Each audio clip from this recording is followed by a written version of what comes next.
అధ్యక్ష, మంత్రి గారు వారి సమాధానంలో చెప్పొచ్చు అధ్యక్ష. మీరు ఇచ్చే సమయం 5 నిమిషాలు 10 నిమిషాలు వారు చెప్పొచ్చు అధ్యక్ష. ఈ రోజు నేను చెప్తా ఉన్నాను, ఎందుకు చెప్తా ఉన్నాను సార్, స్టాటిస్టిక్స్ ప్రకారం చెప్తా ఉన్నాను. దయచేసి ఈరోజు దేశవ్యాప్తంగా లెజిస్లేటివ్ మంత్రి గారు మాకు అవకాశం ఇవ్వకుండా ఎట్లా సార్? ఈ దేశవ్యాప్తంగా సామాజిక మంత్రిత్వ శాఖ 2019లో నిర్వహించిన ఒక స్టడీలో రాష్ట్ర వ్యాప్తంగా 59,13,600 మంది మద్యం వినియోగిస్తూ ఉన్నారు. వీరిలో 6,33,600 మంది బానిసలుగా మారినట్టు ఈరోజు కేంద్ర ప్రభుత్వం ఇచ్చిన ఒక నివేదికలో వచ్చింది అధ్యక్ష. బానిసలుగా మార్చకండి దయచేసి. Don't stress on revenue, take it in a positive spirit. నేను ఈరోజు చెప్తా ఉన్నా సార్, ఈరోజు ఒక మంత్రిత్వ శాఖ ఇచ్చిన రిపోర్ట్ సైంటిఫిక్ కాదంటే ఇక మనం ఈ సభలో ఎందుకు కూర్చోవాలి సార్? ఈ సభలో ఎందుకు కూర్చోవాలి సార్? ఇక ఈరోజు నేను చెప్తా ఉన్నాను అధ్యక్ష, please try to take this as a constructive criticism. నేనేమంటున్నాను, కేవలం రెవెన్యూ పైన ఆలోచన చేయకుండా రోజు సాయంకాలం పూట మాకు ఈరోజు అసిస్టెంట్ కమిషనర్ గారు, సూపరింటెండెంట్ గారు, ఎక్సైజ్ సిఐ గారికి సంబంధించి ఈరోజు నేను చెప్పిందే చెప్పకుండా అంటే అరే ఏం సార్ ఇది? సార్ శ్రీధర్ బాబు గారు వారు పద్దుపై మాట్లాడడం స్టార్ట్ చేసి 45 నిమిషాలు అయింది సార్. ఇప్పటికీ ఎప్పుడైనా వాళ్ళు ప్రభుత్వంలో ఉన్నప్పుడు వాళ్ళ ప్రతిపక్షాలకు 45 నిమిషాలు ఒక సభ్యుడికి మాట్లాడే అవకాశం ఎప్పుడైనా ఇచ్చిరా సార్? వాళ్ళు 45 నిమిషాలు అయింది సార్ ఆయన మాట్లాడబట్టి. చెప్పిందే సబ్జెక్ట్ ఏం లేక మాట్లాడేదేం లేక చెప్పిందే 4 సార్లు చెప్తాడు. తమరేమో అట్లే అలో చేస్తున్నారు సార్. టైం కూడా అవసరమే కదా సార్, మనకు టైం కూడా ఇంకా పద్ధతులు ఉన్నాయి సార్, చాలా పద్ధతులు ఉన్నాయి. ఇంకా మాట్లాడే వాళ్ళు ఉన్నారు, మినిస్టర్స్ రిప్లై ఇవ్వాలి, 6 మినిస్టర్స్ రిప్లై ఇవ్వాలి. ఇంకా సార్ చెప్పిందే చెప్తున్నాడు సార్, రిపీటెడ్. దయచేసి చెప్పిందే చెప్పకండి సార్. స్టాప్ వాచ్ పెట్టి చూద్దాం సార్. ఆయన డిస్టర్బ్ చేస్తున్నాడు అంటున్నారు కదా, స్టాప్ వాచ్ పెట్టి చూద్దాం. 45 నిమిషాలు మాట్లాడండి సార్. ఆయన 45 మినిట్స్. మేము ఎంతవరకు సమయం మాట్లాడినామో, సబ్జెక్ట్ ఉందో లేదో, సబ్జెక్టుకు సంబంధించిన అంశం ఏ విధంగా ఉందో అందరు చూస్తూ ఉన్నారు అధ్యక్ష. నేను పాజిటివ్ స్పిరిట్లో చెప్తా ఉన్నాను. డోంట్ రెవెన్యూ పైన కాన్సన్ట్రేట్ చేయకుండా ఈ తెలంగాణ ప్రజల ఆరోగ్యంపై కూడా మీరు కేంద్రీకరించని చెప్తూ తాపిచ్చి బానిసలు చేద్దామంటే ఎట్లా అధ్యక్ష? ఈరోజు నేను చెప్తా ఉన్నాను, ఈరోజు ఎక్సైజ్ అడ్మినిస్ట్రేషన్కు సంబంధించి అధ్యక్ష, sir I will finish within 5 minutes. Excise అడ్మినిస్ట్రేషన్కు సంబంధించి అధ్యక్ష, ఇది రెవెన్యూ ఎర్నింగ్ డిపార్ట్మెంట్ అధ్యక్ష. ఇది రెవెన్యూ ఎర్నింగ్ డిపార్ట్మెంట్లో ఏ డిపార్ట్మెంట్ అయినా లాంగెస్ట్ సర్వింగ్ అఫీషియల్స్ ఒక స్థానంలో ఉండకూడదు. కానీ ఈ డిపార్ట్మెంట్లో ట్రాన్స్ఫర్స్ 5.5 సంవత్సరాలు లేదు. ఆ అధికారికి మోటివేషన్ ఏముంటుంది అధ్యక్ష? కానిస్టేబుల్ వేకెన్సీస్ ఉన్నాయి, ఎస్ఐ వేకెన్సీస్ ఉన్నాయి. ఈరోజు మీరు 66 మంది సంబంధించిన అధికారులకు డిపిసి అప్రూవ్ చేశారు. గత సంవత్సరం 12 మందికే పోస్టింగ్లు ఇచ్చారు.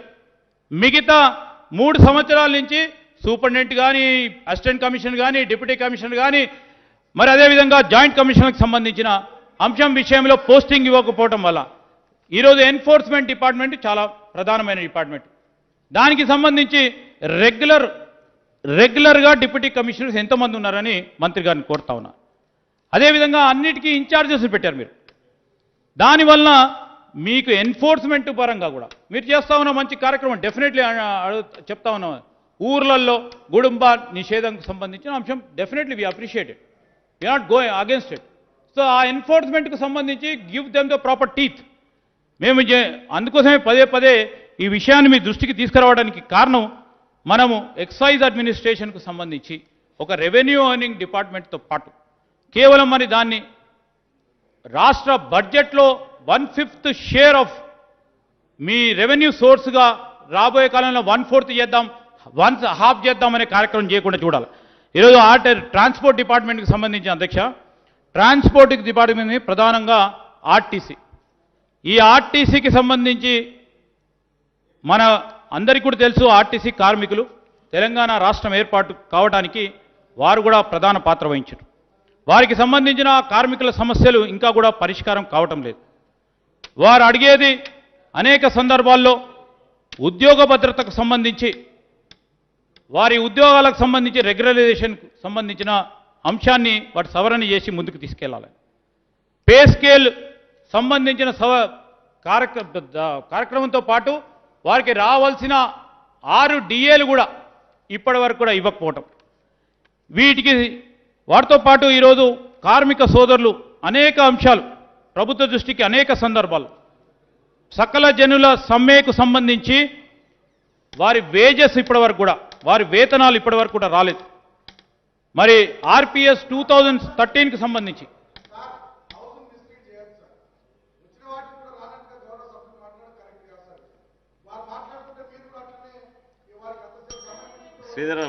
రిప్లై ఇచ్చినప్పుడు చెప్పాలి సార్. మా సుమన్ గారితో ఏంటంటే బాధ, మా సుమన్ గారితో ఏం బాధ అంటే ఆర్టీసీ మినిస్టర్ గారు చెప్పే రిప్లై వారే చెప్తారు.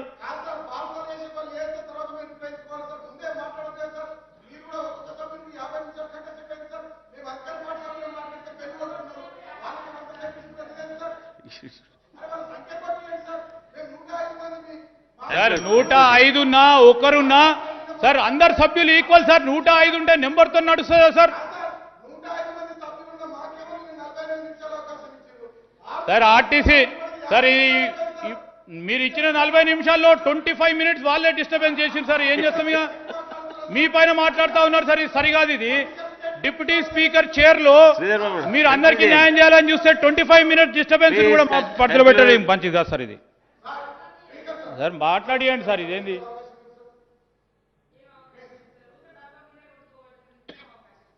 స్పీకర్ సార్, సభ్యులుగా వారు పొలిటికల్ స్టేట్మెంట్స్ చేయకుండా, ఫాల్స్ అలిగేషన్స్ చేయకుండా మాట్లాడమని మీరు అవకాశం ఇచ్చినారు.